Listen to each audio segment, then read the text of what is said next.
let's look at another example how we would do this. Now we're going to do it similar to the way we did when we had exponential growth. This is an exponential decay because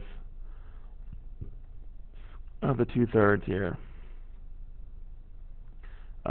So I'm going to start out by graphing or getting our points from this, and then we'll translate it based off of this and this. Alright, so let's let x be 0 and 1. Okay, if x is 0, okay, we end up with 2 times 1, so we end up with 2. Now, if x is 1, we end up with 2/3 times 2, so we end up with 4/3. Okay, so we're not going to have to actually graph these points. We're going to go ahead and translate them and then graph them. So let's do that. Let's come up here. Now, remembering that it's going to have an opposite look to it. So we're going to add 1 to the x, and then we're going to add 1 here. So our x values will end up being 1 and 2. Now for the y values, we're going to end up adding 1 here and 1 here. So for y, we end up with 3. And then here we got to get the same denominator, so it's going to be 3 over 3, so we end up with 7/3. Now the only other thing that we really need to graph this to get an idea of it is our asymptote. Now our asymptote is going to end up being this. Y is equal to 1. So that's the line that it won't cross. So let's graph this. Alright, so to graph it, I'm going to go over 1, up 3.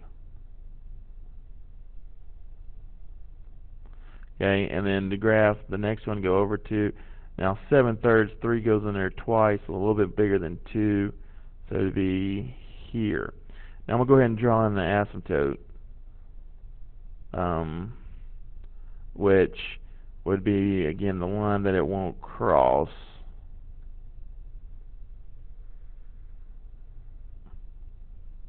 Alright, good.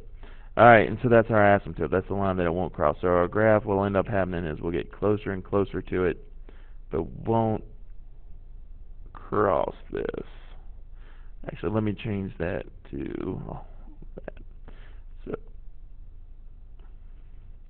So we'll get closer and closer and closer and closer, but won't cross it. Then we'll come up here and we'll cross and go up. So that gives us an idea of what our graph looks like. So it's a decay. So that means that we're decreasing from negative infinity to positive infinity. Now let's start out with domain. Our domain's what x can be. Okay, x can be all real numbers. Now our y,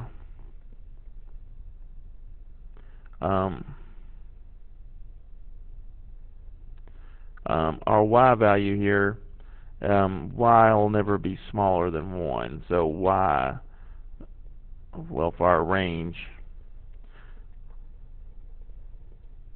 y is larger than 1. So we have our domain, our range. We decrease from negative infinity to positive infinity. We're getting closer and closer to 1, but we'll never actually get 1. And so that's how we would do that graph.